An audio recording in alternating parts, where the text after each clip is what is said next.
Hi, I'm Ryan Douglas, the teaching pastor at the 456, and we are so excited to be in this new series. We are so excited that we got to see a lot of you on Sunday. It has been fantastic to have you back. Man, we have been missing you. We have been so ready for this moment. And so everything's back to normal this week-ish. Midweek services are back. Sunday service was fantastic. We are so glad to have you guys around us again. And we started our relationship series. And you'll remember we started in Ephesians chapter 5 and we went through Ephesians 6. We just kind of hit some highlights there. And that's where we're going to be for the entire month of June. We really want to talk about what does it look like to have relationships that are centered on the gospel message of Jesus Christ. And so if you were with us this past Sunday, great. If you weren't able to, here's what we had on tap. Here's our theology. Marriage was meant to image God. That was our theology. We talked a little bit about that from Genesis chapter 1. The application was that we are to regard marriage as holy. We're to regard marriage as holy. And our prayer this past Sunday was, God, may our marriages rightly image you. And we put the word rightly in there because we believe that marriage was intended to image God. And so even really bad marriages image God. They just do a poor job of it. And so we want our marriages to rightly image God. And so if you remember, just a quick recap, we kind of did an introduction this past Sunday. Next week, we're going to spend a lot of time on marriage and kind of the practical side of a marriage that's centered on the gospel. Then the third week of June, we're going to talk about parent-child relationships and how we have those formed around the gospel. And then the last week of June, we'll talk about work relationships and how to have those centered around the gospel. And so here, let's go back now to Genesis chapter 1. And in Genesis chapter 1, God made Adam and Eve for the purpose of imaging him. He made a husband and a wife, not mankind and womankind, but a husband and a wife for the purpose of imaging him so that the world would see him. And then he gives them this command in verse 28 that they would subdue the earth and that they would fill it. And so there's this kind of implication that what God wanted this first married couple to do is to fill the earth with his image, to magnify his image in the earth. And you'll remember, we talked about it a little bit and just in passing, that there are some Old Testament references where God uses the marriage language to talk about his relationship to Israel. Next week, we're going to talk about how the marriage language is used in regards to Christ and the church. But here's this mindset that God uses throughout the Bible. Remember that God isn't starting like marriage and then saying, oh, you know what, marriage is a good way for me to represent what I want to do with my people. Like it's backwards from that. God had a relationship in mind with his people. God has a relationship in mind that he wants to showcase to the world, and God chose to use marriage as that picture, the picture that would explain who God is to his people. And so our marriages are meant to be, when we were looking at Ephesians 5, you'll remember that husbands, love your wives like Christ loved the church. We'll get into a lot more of that next week, but this mindset that the way a husband treats the wife, the way the wife interacts with the husband, is really meant to be this beautiful analogy, this beautiful signpost, kind of this imaging of who God is. And so what does that look like? What does it mean for our marriages to image God? Why would God call upon us to image him in this way, to proclaim him? Well, if you've been with us, then you know that we here at the 456 believe that the highest thing, the most important thing, the thing that matters most is who God is and the gospel message of Jesus Christ. There isn't anything that trumps that. Like,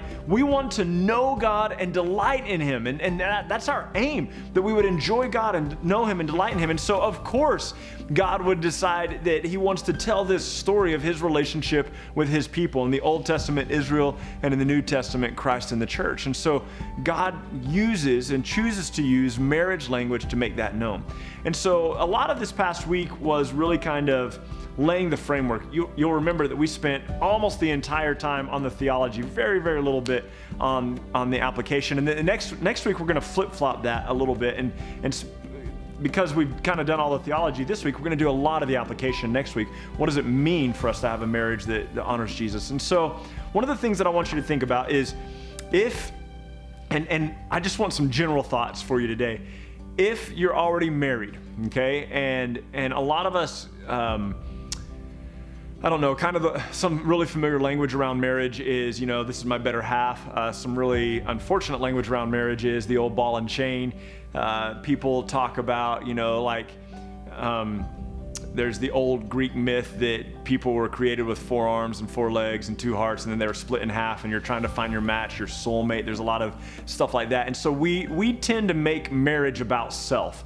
What I hope we can do from this past Sunday and the Sunday to come is that we can make marriage about proclaiming Jesus. And in fact, I hope that by the time we're done with June, that we will have at least begun this dialogue that all of our relationships are supposed to be about proclaiming Jesus and to be gospel-centered. And so here's this mindset now where we shift away from marriage is about me, marriage is about what I get, marriage is about what I can offer to my spouse, and we begin to think together as a team, marriage is about correctly imaging God.